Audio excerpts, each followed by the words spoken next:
Hello friends, எல்லாருக்குமே good morning. இன்றைக்கி வந்துட்டு வெள்ளிக்கிழமை.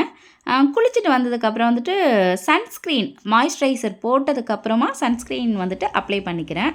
அதுக்கப்புறமா தலைக்கு குளிச்சிருந்தேன். தலையை நல்லா தோட்டிட்டு நம்ம வீட்டிலே ரெடி பண்ணுவோம் இல்லையா, ஹேர் ஸ்ப்ரே. அது நல்லா தலையில் எல்லா இடத்துலையும் வந்து வேர்லாம் இருக்குல்ல, முடியோட வேர்லாம் அந்த இடத்துல படுற மாதிரி நல்லா ஸ்ப்ரே பண்ணி விட்டுக்கிறேன். அதோ இந்த மாதிரி.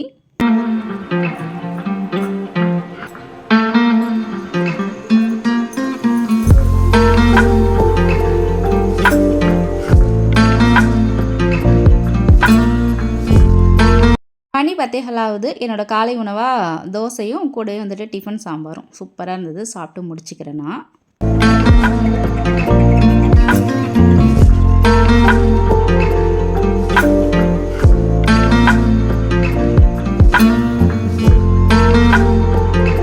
இப்போ வந்து அடிக்கடி ஒரு ஓம் சக்தி கோவிலுக்கு போகிறேன்னு சொல்லி காமிச்சிருப்பேன். அங்கே போய்ட்டு அன்னதானம் சாப்பிட்றேன் அப்படின்னு சொல்லி காமிச்சிருப்பேன். ஸோ அதனால் வந்துட்டு இன்றைக்கி வந்துட்டு வெள்ளிக்கிழமை அன்னதானத்துக்கு வடை வந்துட்டு நான் வந்து இன்றைக்கி செஞ்சு எடுத்துகிட்டு வரேன்னு சொல்லியிருந்தேன். எத்தனை வடைன்னு சொல்லி பார்த்தீங்கன்னா 300 வடை. இவ்வளோ மாவு இருக்குது பாருங்கள்.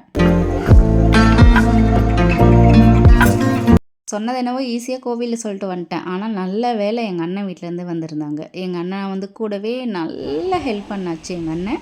அப்புறம் வந்துட்டு எங்கள் அண்ணன் கிட்டத்தட்ட ஒரு 100 வடையை அதுவே செஞ்சிச்சு. நான் அளவாக சைஸாக மாவு கொஞ்சம் எடுத்து கொடுத்தேன், எங்கள் அண்ணன் போட்டுச்சு. அதுக்கப்புறம் மீதி இருக்கிற மாவு நானும் எங்கள் அண்ணன் ஒய்ஃப் அவங்க 2 பேருமே சேர்ந்து போட்டோம்.